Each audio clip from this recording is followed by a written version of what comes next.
उत्तराखंड में प्रचार करने आएंगे प्रधानमंत्री नरेंद्र मोदी। 2 अप्रैल को रुद्रपुर में करेंगे रैली। 3 अप्रैल को जेपी नड्डा की पिथौरागढ़ और विकास नगर में जनसभा।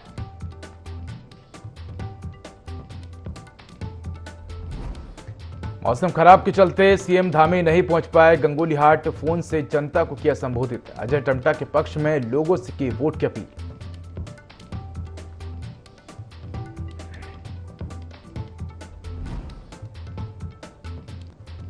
झंडे जी के आरोहण में उमड़ा आस्था का सैलाब। पंजाब के हरभजन सिंह चढ़ाएंगे दर्शनी गिलाफ। मेले को लेकर देश भर से कई संगतें पहुंची दूर।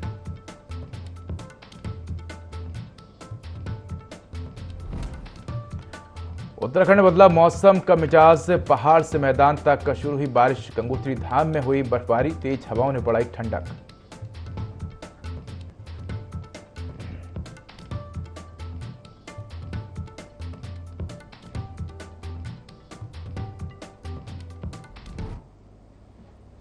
नमस्कार, मैं उदय। देवभूमि लाइव में आपका स्वागत है। बुलेटिन की शुरुआत करेंगे तमाम बड़ी खबरों के साथ। आगामी लोकसभा चुनाव को लेकर भाजपा ने प्रधानमंत्री नरेंद्र मोदी और भाजपा के राष्ट्रीय अध्यक्ष जेपी नड्डा की उत्तराखंड में होने वाली जनसभाओं की तिथि घोषित कर दी है। इस दौरान भाजपा प्रदेश महामंत्री आदित्य कोठारी ने बताया कि 2 अप्रैल को प्रधानमंत्री नरेंद्र मोदी उत्तराखंड के दौरे पर रहेंगे। इस दौरान रुद्रपुर में नैनीताल से लोकसभा प्रत्याशी अजय भट्ट के समर्थन में विशाल जनसभा को संबोधित करेंगे। उन्होंने कहा कि पीएम मोदी की जनसभा की तैयारियां शुरू कर दी गई हैं। रुद्रपुर में होने वाली रैली के लिए प्रदेश महामंत्री खिलेंद्र चौधरी को रैली का संयोजक नियुक्त किया गया है, जिसमें युवा मोर्चा, महिला मोर्चा सहित तमाम मोर्चे रैली में संख्या जुटाने का कार्य करेंगे।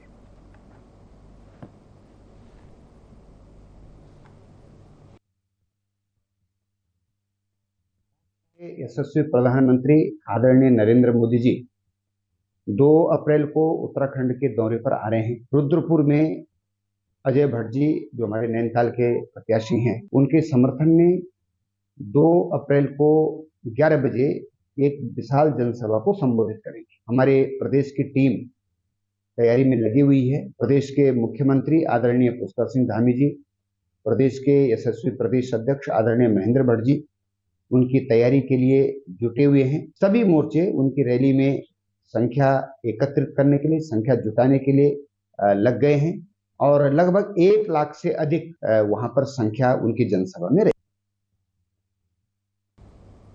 उत्तराखंड की 5 लोकसभा सीटों को लेकर भाजपा की तैयारियां जोरों से चल रही है। ऐसे में जहां 40 स्टार प्रचारकों की सूची भाजपा ने जारी की है, तो वहीं देश के प्रधानमंत्री नरेंद्र मोदी 2 अप्रैल को रुद्रपुर में जनसभा करने वाले हैं।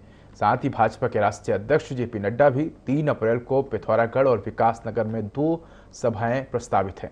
भाजपा प्रदेश महामंत्री आदित्य कोठारी ने कहा कि इस दौरान राष्ट्रीय अध्यक्ष जेपी नड्डा हरिद्वार लोकसभा में रोड शो करने के साथ ही साधु संतों के साथ बैठक भी करेंगे।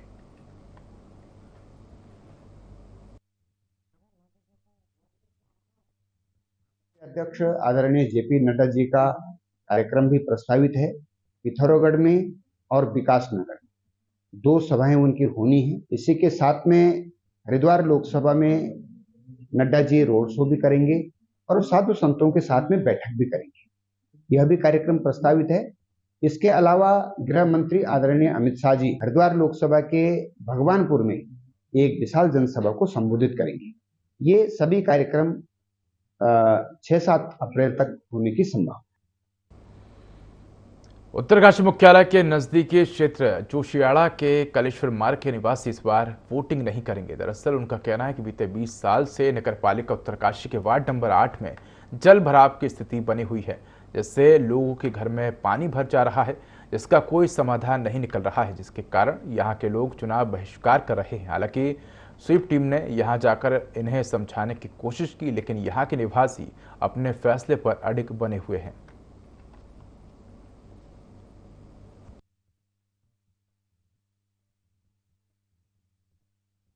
ये है कि जो डांग गजरा है वो PWD रोड की तरफ जाए और ये दूसरों की तरफ ये पानी ना डाइवर्ट हो और यहाँ नाला जो बना के लाए, सजा के लाए आधे रास्ते तक, वो यहाँ ना आए। अभी तो हमारा चुनाव विरोध रहेगा, लेकिन मत का अधिकार हम करेंगे।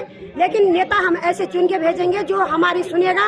और ये पानी का, ये नहीं बोल रहे हैं हम कि हमारे घर का चूल्हा जलाओ आप, ये पानी का विस्तार से उस पानी को उधर ही डाइवर्ट करें जो डांग गजरा जो सड़ा कालेश्वर मार्ग के लिए आ रहा है। एक ही मुद्दा है कि हम अगर काम नहीं तो वोट नहीं। हमारा चुनाव बहिष्कार है और चुनाव बहिष्कार तब तक रहेगा जब तक कालेश्वर मार्ग का ये जो जल भराव है, ये जब तक इसका निर्णय नहीं हुआ तब तक हम चुनाव बहिष्कार में ही रहेंगे। चाहे वो लोकसभा का हो, चाहे वो नगर पंचायत हो, चाहे नगर पालिका हो, चाहे कोई भी चुनाव हो, हम इसका बहिष्कार करेंगे जब तक हमारा सब परिवार यहाँ पर सुरक्षित नहीं होंगे।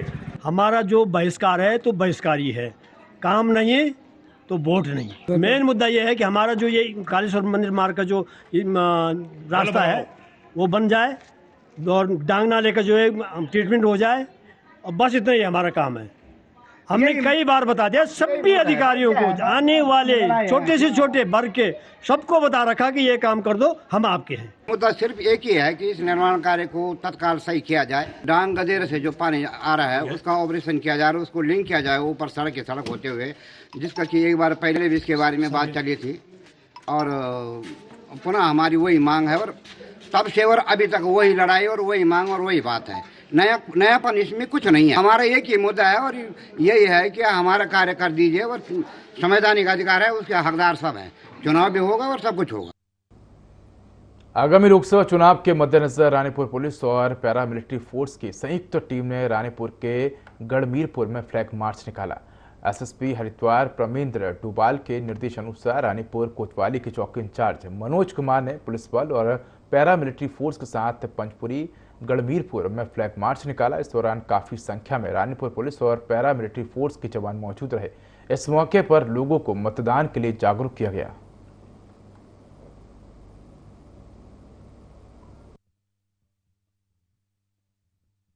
मौजूद है जो अलग अलग सर्कल में लगातार फ्लैग मार्च कर रही हैं। उनका पर डे का एक ड्यूटी चार्ट हमारे द्वारा यहाँ से निर्गत किया जाता है, जिसमें फ्लैग मार्च और जो चेकिंग्स है उसको हम लोग लगातार मॉनिटर कर रहे हैं। आगामी एक हफ्ते में और कंपनी यहाँ पर सीपीएमएफ की आएंगी जिसमें ये जो फ्लैग मार्च की जो हम लोग गतिविधियाँ कर रहे हैं इसमें और गहनता आएगी और सघन तरीके से हम लोग फ्लैग मार्च करेंगे। उत्तराखंड में बीते कई दिनों से हो रही तेज गर्मी के बाद अचानक मौसम ने फिर करवट बदली है। तड़के से ही पहाड़ से मैदान तक झमाझम बारिश हो रही है। वहीं कई जगहों पर हल्की ओलावृष्टि भी हुई। तेज हवाएं चलने से तापमान में भी गिरावट दर्ज की गई है। देहरादून में भी सुबह से मौसम का मिजाज बदला हुआ नजर आ रहा है। तेज हवाओं के साथ बारिश हो रही है।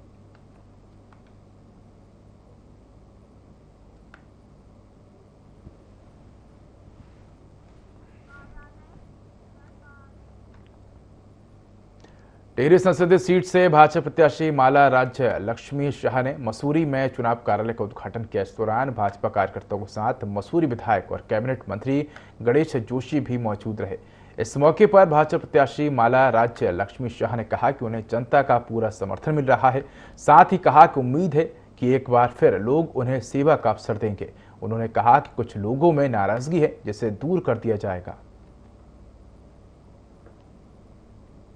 मसूरी का कार्यालय खुले, हम लोग सब मिलकर आदरणीय हमारे मंत्री जी, हम लोग सभी आए यहाँ और बहुत अच्छा, the response is been good और बहुत ही अच्छा लगा। और ऐसा है कि वातावरण मुझे लगता है बहुत ही अच्छा है, हमें बहुत गुड रिस्पॉन्स भी मिल रहा है। देखिए, नाराज़गी तो लाइफ का होता ही है, इसमें कौन सी नई बात है। आपसे भी आपका फैमिली नाराज होते होंगे, जानते हैं। सबसे पहले तो हमने डोगरा चाची पुल का ओपनिंग किया, जो सड़कें के लिए 2000 करोड़ थे वो तो है ही। कितने इतने काम हुए, जो सेंटर से काम हुए वो सब हमारे हम ही ने करवाए जैसा सोचे, क्योंकि हम सेंटर के जोशी जी या स्टेट के हैं तो वो स्टेट का काम वो करते हैं, सेंटर का काम हम एमपीज करते हैं। यहाँ की जनता ने मन बना लिया है कि मोदी जी को देश का प्रधानमंत्री बनाना है, तो उसका रास्ता यहाँ से होकर जाता है।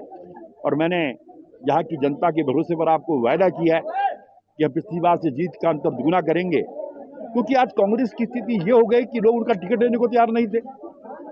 मुझे तो कांग्रेसियों पर बड़ा गुस्सा भी आता है कि हमारे परिवार में कोई बुजुर्ग होता है तो हमारे पिताजी आप आराम करो, हम काम करेंगे, ताऊ जी आप आराम करो, मामा जी आप आराम करो। जिस व्यक्ति को मसूरी की जनता ने कहा था कि आप बहुत बुजुर्ग हो गए हो, 2012 में आराम करने के लिए बैठा दिया था, मेरे बड़े भाई जिनका आशीर्वाद मेरे साथ है उनको लाकर खड़ा कर दिया।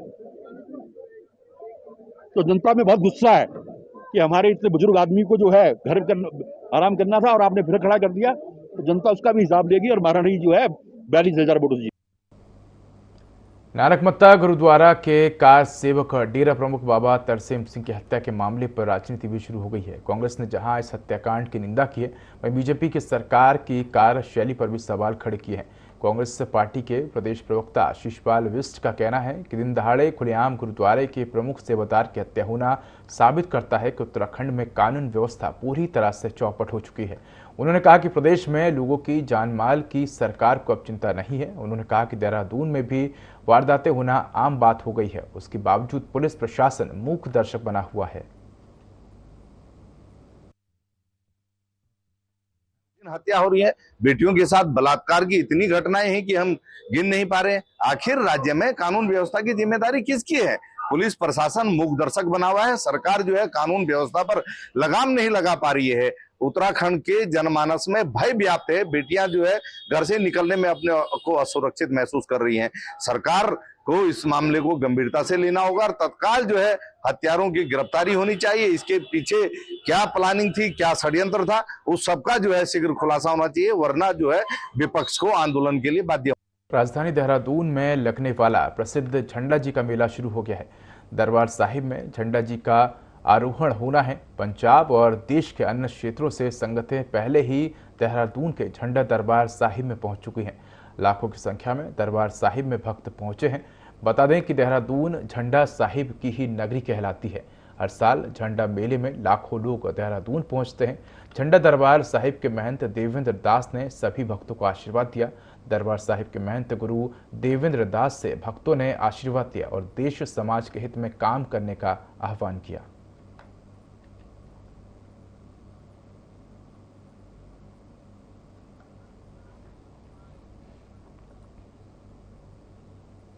कोटद्वार के बीएल रोड पर 3 लोगों की मौत हो गई। घटना सुबह तकरीबन 6:30 बजे की है, जब एक तेज रफ्तार डंपर कूडिया चेकपोस्ट की तरफ से बीएल रोड होता हुआ सब्जी मंडी की तरफ जा रहा था। ऐसे बीच सड़क किनारे खड़े एक खराब हुए ट्रक को दूसरे ट्रक से खींचने की कोशिश की जा रही थी। वहीं पीछे से आए डंपर ने ट्रक पर जोरदार टक्कर मार दी, जिससे ये दर्दनाक हादसा हुआ। फिलहाल पुलिस ने मामला दर्ज कर जांच शुरू कर दी है।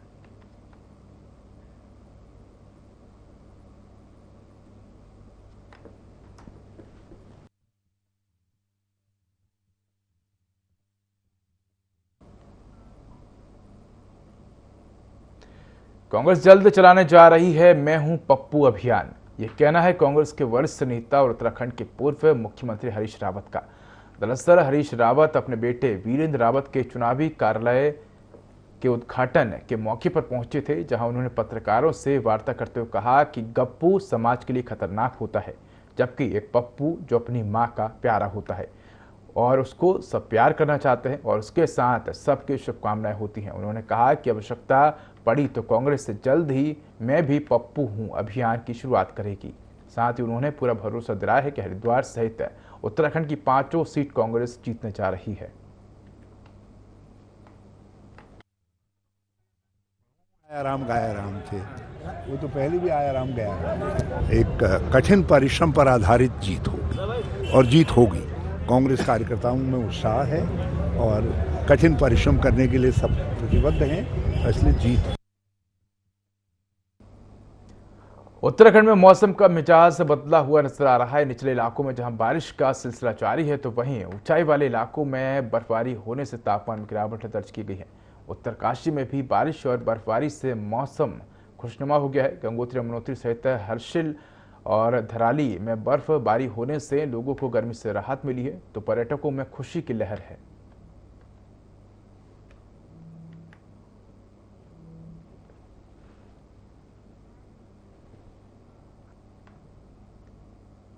लोकसभा चुनाव को देखते हुए बीजेपी में प्रचार प्रसार को दौर शुरू हो चुका है और इसी कड़ी में पुरुला से टिहरी से बीजेपी प्रत्याशी माला राज्य लक्ष्मी शाह के समर्थन में सीएम धामी ने रोड शो किया और जनता से बीजेपी के पक्ष में वोट की अपील की। इस दौरान सैकड़ों की संख्या में जन सैलाब नजर आया, जिन्होंने सीएम धामी का स्वागत किया, तो वहीं सीएम धामी ने भी जनता पर फूलों की बारिश की।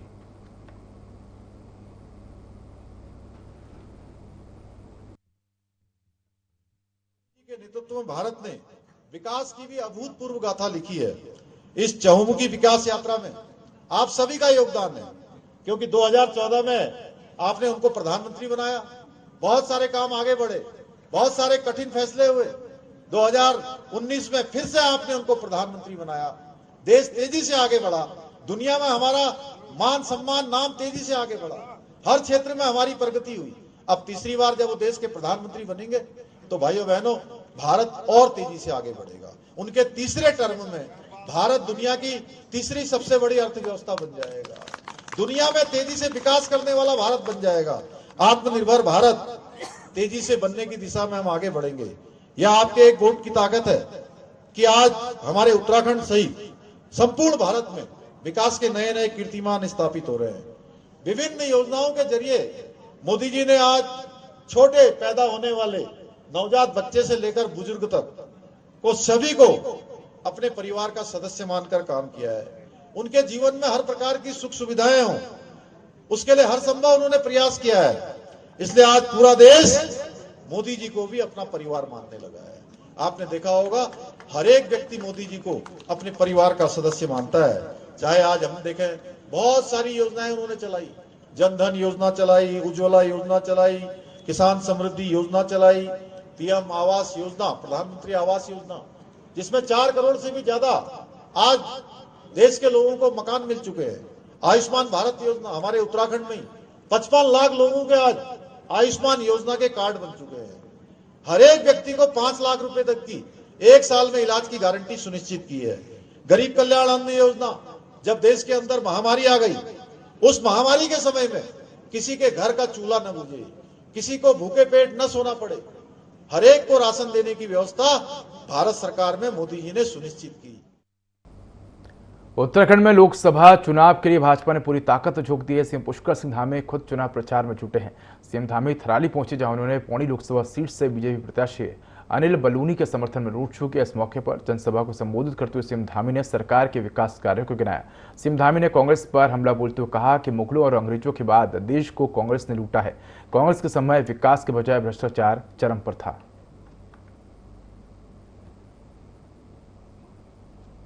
नंदा देवी अज्ञानी महादेव की इस पावन भूमि को दोनों हाथ जोड़कर सर झुकाकर प्रणाम करता हूं, नमन करता हूं। भाइयों बहनों, ये किसानों की भूमि है, ये हमारे जवानों की भूमि है और एक तरफ विषम परिस्थितियों में यहाँ का किसान, यहाँ का अन्नदाता के रूप में राज्य की सेवा कर रहा है, तो वहीं देश के जवान हमारे देश की सीमाओं की रक्षा के लिए आज सीमाओं पर तैनात होकर भारत माता की रक्षा कर रहे हैं, हम सब की रक्षा कर रहे हैं और अपना जो सर्वोच्च बलिदान होता है वो बलिदान देने में भी कभी इस क्षेत्र के लोग पीछे नहीं रहे हैं। मैं थराली के लाल वीर सपूत शहीद श्री भवानी जोशी जी की इस जन्मस्थली को नमन करता हूं, शीश झुकाकर उनको भी प्रणाम करता हूं, कोटि कोटि प्रणाम करता हूं कि वो हमारे लिए सदैव प्रेरणा के स्रोत हैं। भाइयों बहनों, जैसा कि आप सब जानते हैं कि लोकसभा के चुनाव की जो घड़ी है वो लगातार आगे बढ़ रही है और आज 29 तारीख हो गई है। 29 तारीख से 19 तारीख तक अगर हम सब दिन गिन लें तो कुल 20 दिन होते हैं, क्योंकि 31 मार्च का महीना है। 17 तारीख को चुनाव प्रचार बंद हो जाएगा, यानी कहने के लिए कुल 18 दिन का समय हमारे पास है और 19 तारीख को उत्तराखंड का मतदान होना है। भाइयों बहनों, आज मैं हमारे इस लोकसभा, गढ़वाल लोकसभा के प्रत्याशी और जिनका एक लंबा राजनीतिक सामाजिक अनुभव रहा है, बहुत स्थानों पर इन्होंने काम किया है, राष्ट्रीय मीडिया प्रमुख के नाते भी ये काम कर रहे हैं, राज्यसभा में भी काम किया है, प्रदेश के अंदर राज्य सरकार में भी काम किया है, तो इनका अनुभव हमारे पूरे इस क्षेत्र को मिलना है और इन्हीं के लिए मैं आज आप सबके बीच में आपसे निवेदन करने के लिए, आपसे समर्थन मांगने के लिए, आपका आशीर्वाद मांगने के लिए आप सबके बीच में आया हूं। लोकसभा चुनाव को लेकर जिला प्रशासन अलर्ट मोड में है। लगातार जिला प्रशासन के द्वारा आचार संहिता के मुद्दे पर नजर रखी जा रही है। सरकारी प्रॉपर्टी से कोई भी चुनाव प्रचार से जुड़ी सामग्री हटाई जा रही है। हर चौराहों पर पुलिस गश्त कर चेकिंग अभियान चला रही है। प्रशासन के द्वारा चैनलों और सोशल मीडिया पर भी पैनी नजर रखना शुरू कर दिया गया है, जिसके लिए कंट्रोल रूम की स्थापना की गई है। साथ ही सभी न्यूज चैनल्स की मॉनिटरिंग भी की जा रही है ताकि आदर्श आचार संहिता का उल्लंघन होने से रोका जा सके।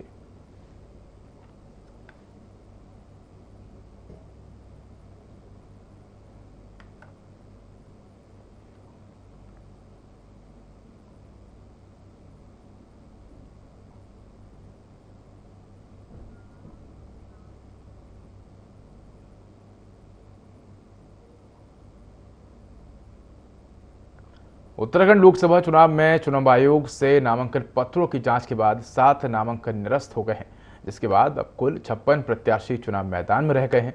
नामांकन पत्रों की जांच के बाद हरिद्वार में 7 प्रत्याशियों की उम्मीदवारी निरस्त हो गई है। बाकी सभी सीटों पर नामांकन सही पाए गए हैं। 30 मार्च को नाम वापसी के बाद अंतिम संख्या स्पष्ट हो पाएगी। वहीं अपर मुख्य निर्वाचन अधिकारी विजय कुमार जोगदंडे ने हरिद्वार में 21 में से 7 प्रत्याशियों के नामांकन पत्र निरस्त होने के बाद 14 प्रत्याशी चुनावी मैदान में। टिहरी सीट पर 11, गढ़वाल सीट पर 13, हरिद्वार में 14, नैनीताल पर 10 और अल्मोड़ा सीट पर 8 प्रत्याशी चुनाव मैदान में हैं।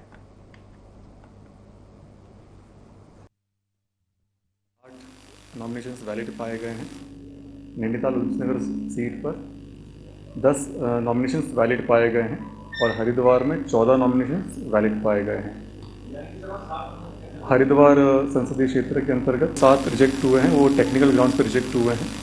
आज के वैलिड जितने पाए जाएंगे उसके पश्चात 30 मार्च का अंतिम दिवस होगा। 30 मार्च को 3 बजे तक जो वैलिड नामांकन करने वाले प्रत्याशी होंगे वो अपने नाम वापसी का भी आवेदन कर सकते हैं। अगर वापस लेना चाहे तो 3 बजे के पश्चात उनके आवेदन पत्र लिए नहीं जाए। आदि कैलाश और ओम पर्वत की हवाई यात्रा के लिए जिला प्रशासन की तैयारियां युद्ध स्तर पर चल रही हैं। जिलाधिकारी रीना जोशी ने सभी एसएसबी और आईटीबीपी और आर्मी के लोगों के साथ मीटिंग बुलाई, जिसमें आदि कैलाश और ओम पर्वत के हवाई दर्शन शुरू करने की चर्चा की गई।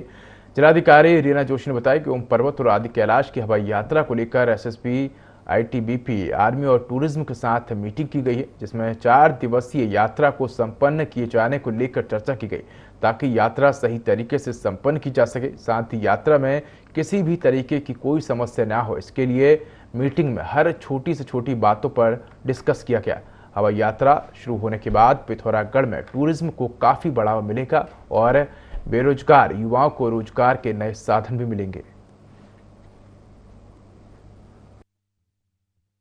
डिपार्टमेंट की तरफ से आदि कैलाश यात्रा और ओम पर्वत की हवाई यात्रा के लिए की आइटनरी आई है, तो उसको लेकर ही हम लोगों ने यहाँ पे मीटिंग की थी, जिसमें जितने भी स्टेक होल्डर्स हैं, आर्मी, एसएसबी, आईटीबीपी और हमारा टूरिज्म डिपार्टमेंट, इन सबको बुलाया गया था ताकि कोई ये जो यात्रा संपादित होती है तो बहुत अच्छी तरीके से निर्बाध रूप से संपादित रहे और किसी को किसी तरह की कोई परेशानी ना हो। जो प्रिलिमिनरी जो तैयारी होती है वो उस मीटिंग में हम लोगों ने सब डिस्कस किया है। तो प्रयास यही रहेगा कि ये यात्रा जो हवाई यात्रा संचालित होने वाली है निर्बाध रूप से संपादित हो जाए। तो फिलहाल इस बुलेटिन में इतना ही। खबरों का अधिक अपडेट के लिए देखते रहिए IND24। नमस्कार।